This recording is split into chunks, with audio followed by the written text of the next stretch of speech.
வணக்கம். குருவே சர்வலோகானாம் விஜதே பவரோகினாம் நிதையே சர்வ வித்யானாம் ஸ்ரீ தட்சிணாமூர்த்தி குருவே நமக. தமிழ் கூறும் நல்லுலகில் தமிழ் சூரி சிவம் யூடியூப் சேனல் பார்க்கிற அன்பர்களுக்கு, சப்ஸ்கிரைபர்களுக்கு என்னுடைய காலை வணக்கம். இன்னைக்கு வாழ்க்கையில் லக்ஷ்மி கடாட்சம் நமக்கு கிடைச்சிக்கிட்டு தான் இருக்குது. ஆனால் நம்ம பல வழிகளில் அதை அவமானப்படுத்திக்கிட்டே இருக்கோம். நமக்கு வந்த லக்ஷ்மியை நாம் அனுபவிக்க விடாமல் தடுப்பதற்குரிய உடல் மொழி, அதாவது அங்க லட்சணங்கள். இப்போ உதாரணத்திற்கு லட்சணம் அப்படிங்கிற தலைப்பில் தான் பேச போகிறோம். லக்ஷ்மி கடாட்சம் லட்சணம். தயவு செய்து இந்த வீடியோ உங்களுக்கு பயன்படும். இப்போ உதாரணத்திற்கு யார்ட்டையாவது ஒருத்தர்கிட்ட போய் நம்ம நிற்கிறோம் அப்படின்னா, பெரியவங்களை பார்க்குறோம்னா, ஒரு பணக்காரங்க, ஒரு ஐஸ்வர்யம், ஒரு சுவாமிகள், இல்லைன்னா ஒரு அதிகாரிகள், அவங்கள்ட்ட பார்த்தா அழகாக நின்று லட்சணமாக இருந்து ஒரு நமஸ்காரம் பண்ணணும். அவங்க முன்னால் போய் கோணல் பானலாம் தலையை சொரிஞ்சிக்கிட்டு இருக்கக்கூடாது. உடம்புல கண்ட பாகத்தை அடிச்சுக்கிட்டு இப்படி இருக்கக்கூடாது. அவங்க முன்னால் ரொம்ப பணிவாக இருக்கணும். அளவாக தான் வார்த்தையை யூஸ் பண்ணணும். இது ஒரு வகை. ஒருத்தர்கிட்ட நம்மளை விட பெரியவர்கிட்ட பக்கத்தில் உட்காந்து பேச வேண்டிய சூழல் வருது. நம்ம மூச்சு காற்று அவங்க மேலே படக்கூடாது. அதனால் பெரியவங்க பாருங்கள், இப்படி கையை பொத்தி சொல்லுங்கய்யா, நமஸ்காரங்கய்யா அப்படி சொல்லிட்டு அப்படியே பின்னுக்கே வரணும்.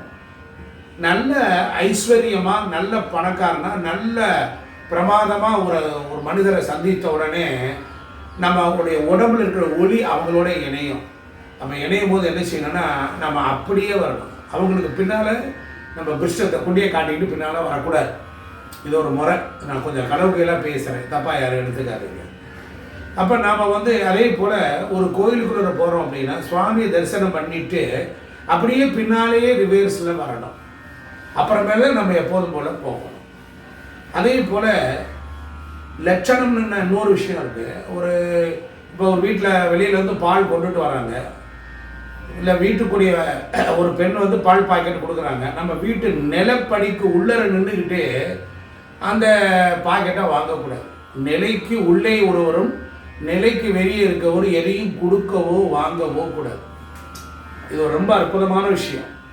வெளியில் இருக்கிறவருடைய மனோநிலை வேறு, வீட்டுக்குள்ளே இருப்பவருடைய மனோநிலை வேறு.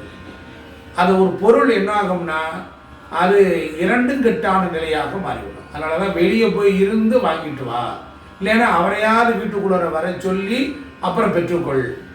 இதில் எவ்வளவு ரகசியம் இருக்குது தெரியுமா? அதே மாதிரி எந்த ஒரு இரும்பு பொருளையும் யார்கிட்டையும் கையில் கொடுக்குறாங்க. ஒரு கத்திரிக்கோள் எடு, ஒரு அருவாளை எடு அப்படின்னு கேட்குறோன்னு, ஒரு சுத்தியில் எடுத்துட்டு வாப்பா அப்படின்னா அப்படியே கொடுக்கக்கூடாது, கீழே வச்சிடணும். அவங்க தான் எடுத்துக்கொள்ளணும். காரணம் என்ன என்றால், எல்லா இரும்பு பொருளும் சனியினுடைய ஆதிக்கம் உடையது. ஒருவருக்கு நல்ல டைம் நடந்துகிட்டு இருக்கும், ஆனால் அவருடைய செயல்களில் தேவையில்லாத சிரமங்களை அவர் சந்திக்கிறாருன்னா இதுதான் அடிப்படை காரணம்.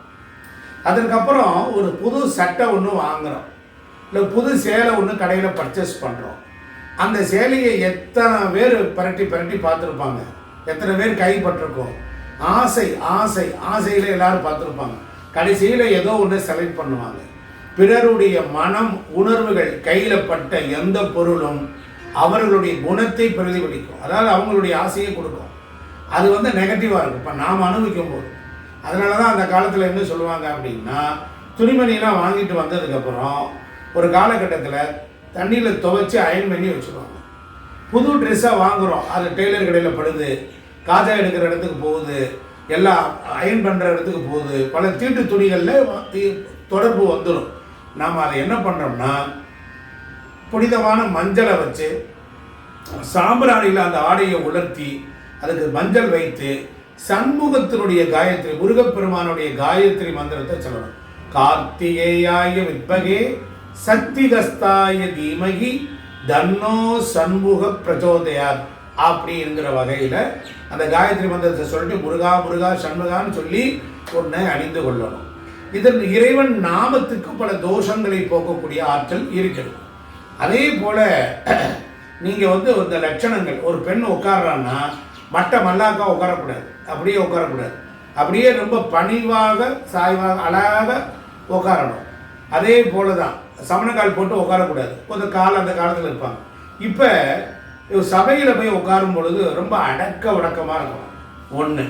அதே போல் பல ஆண்கள் கௌரவமாக கண்ணியமாக இருக்கக்கூடிய புருஷர்கள் இருக்கிற இடத்துல ஒழுக்க முடியவர்களை இங்கே நான் குறிப்பிடுறேன்.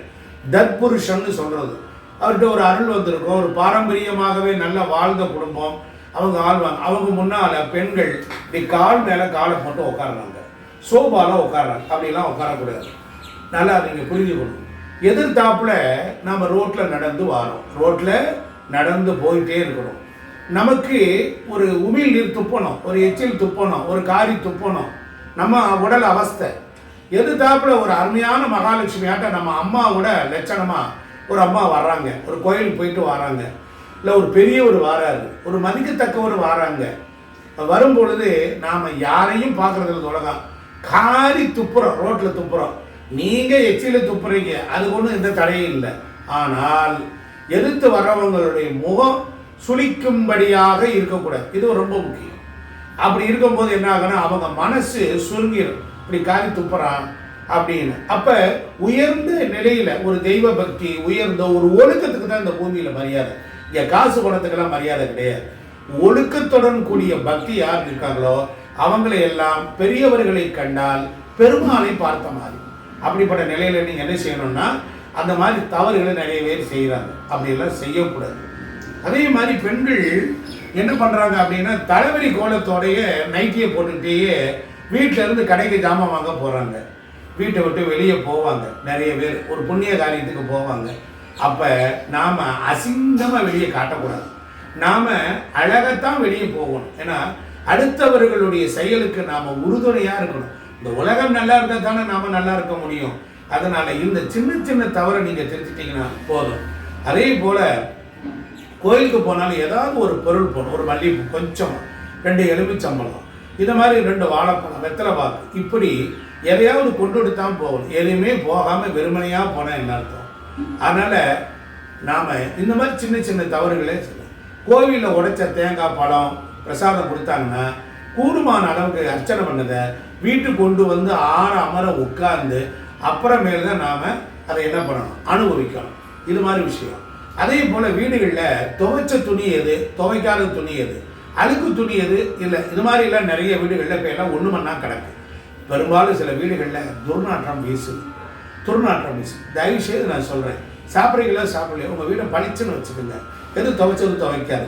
அதே போல் பீரியட்ஸ் காலத்துலேயும் இப்போ யாருக்கும் தெரிஞ்சுக்கிறது இல்லை. அதனால் எல்லோரும் ஒன்றா புழங்குறோம், எல்லோரும் பீரோவில் இருக்கிறாங்க. ஒரு சின்ன வீட்டில் ஒரு பீரோல் இருக்கும், அந்த பீரோவில் தான் எல்லா துணியும் இருக்கும். அப்போ நல்ல காரியத்துக்கு போகக்கூடியவங்க இருக்கும். ஒரு வீட்டில் ஒரு பையன் ஏதாவது ஒரு சாமியார்ட்ட வேலை வைப்பான், இல்லைன்னா ஒரு பெரிய இடத்துக்கு போவான், அங்கே பெரிய கார் ஓட்டுவான், ஏதாவது பண்ணுவான். அப்போ நம்ம வீட்டில் அசுத்தமாக இருந்தால் என்ன அர்த்தம் அப்படின்னா அந்த இடமும் போய் வீணாக போயிடும். ஸோ நாமளும் முன்னேறாமல் பிறர் முன்னேறுவதற்குரிய தடங்களாக நிறைய அமைஞ்சிருது. இந்த மாதிரி ஒரு லட்சணங்கள் இருக்குது எல்லாத்துலேயும். பணத்தை என்னன்னா கூடங்க அதனுடைய தலைப்பு பகுதியை கரெக்டாக வச்சுக்கணும். ஒரு 100 ரூபா தாளை எண்ணுறீங்க, வரிசையாக வைக்கிறீங்க, அதை வரிசைக்கிற ஏற்றுக்கு மூட்டியாக வைக்கக்கூடாது. அதோடு அழகாக பக்குவமாக வைக்கணும். அந்த மாதிரி வச்சுக்கணும். பணத்துக்கு நீங்கள் ஒரு ரெஸ்பெக்ட் கொடுக்கணும். யாராவது பணம் கொடுத்தாங்கன்னா என்ன பண்ணணும், அதை சுவாமிகிட்ட வச்சு ஒரு சாம்பிராணியில் காட்டலாம், அது கொஞ்ச நேரம் வச்சிருக்கலாம். இது போன்ற இல்லைன்னா தெய்வீக புத்தகங்களுக்குள்ளார வைக்கலாம். இதெல்லாம் பகவத்கீதை, கந்தசஷ்டி கவசம் புஸ்தகம், இப்படி சிவபுராணம், இது மாதிரி புத்தகங்களுக்குள்ளே வைக்கலாம். அதே போல் இந்த லட்சணம் அப்படின்னு சொல்ல போனால் நாம் நடை உடை பாவனை லட்சணமாக இருக்கும். நிறைய பேர் பார்த்தா நம்ம முகத்துக்கு பொருந்தாத அளவுக்கு அழகுங்கிற பேரில் அசிங்கமாக இருக்காங்க. அதே போல் மேக்சிமம் பிளாக் ட்ரெஸ்ஸாக அவாய்ட் பண்ணணும், கருப்பு கலராக அவாய்ட் பண்ணணும். நம்ம உடம்புல துணிமணியை லட்சணமாக போட்டிருக்கணும். காலில் போடுற செருப்பை கூட கழுவி நல்ல மனமாக வச்சுக்கணும். பாத்ரூம்குள்ளே துர்வாரி அடிக்கக்கூடாது. பாத்ரூமுக்குள்ளே கூட ஒரு நல்ல ஒரு ஷர்ட் இது பண்ணிக்கலாம், ஒரு தைலங்களை கலந்துக்கலாம். எல்லா இடங்களிலும் நல்ல மனமும் நல்ல குணமும் நல்ல வாசம் இருந்துச்சுன்னா மனசானது எப்போதுமே சந்தோஷமாக இருக்கும். உதாரணத்திற்கு எப்பொழுதும் உங்களுக்கு இருக்குன்னா நீங்கள் பணம் வைக்கிற இடம், அதிகமாக கை புழங்குற இடத்துல ஒரு 7 கொஞ்சம் குங்குமப்பூவு, கொஞ்சம் ஏலக்காய், கொஞ்சம் பச்சை கற்பூரம், இந்த மாதிரி ஒரு பொருள்களை வைத்துக் கொள்ளலாம். இது மாதிரி இருக்கும்போது என்னென்னா லக்ஷ்மி கடாட்சத்தை இழுத்துட்டு வரும். நல்ல மனம், நல்ல குணம், நல்ல அதிர்ஷ்டத்தினுடைய ஒரு திறவுகோலாக இருக்குது. இப்படியாக எல்லா இடங்களிலும் எல்லா நேரங்களிலும் நாம் லக்ஷ்மி கடாட்சத்தோடு முகவசீகரத்தோடு கோணல் மாணலாக நிற்காமல் நேராக படுத்து வடக்கு திசை நோக்கி படுக்காமல் நல்ல காலையில் எழுந்துச்சு சில நல்ல பண்புகளை பழக்க வழக்கங்களை நீங்கள் கடைப்பிடிச்சிங்க அப்படின்னா உங்கள் வாழ்க்கையில் இறைவன் கிட்ட வந்து உங்ககிட்ட இருக்கிற கெட்ட நடத்தைகள் அவலட்சணத்தினால அவருக்கு என்ன செய்கிறாரு, உங்களுக்கு பணக்காரனாக்க முடியாமல் போகிறார், சீக்கிரம் உழைத்து முன்னேறக்கூடிய வாய்ப்புகளை தர முடியாமல் போகிறார். நேயர்களே, இந்த வீடியோ உங்களுக்கு பிடிச்சிருக்கு அப்படின்னா லைக் பண்ணுங்கள், ஷேர் பண்ணுங்கள், சப்ஸ்கிரைப் பண்ணுங்கள். நன்றி, வணக்கம்.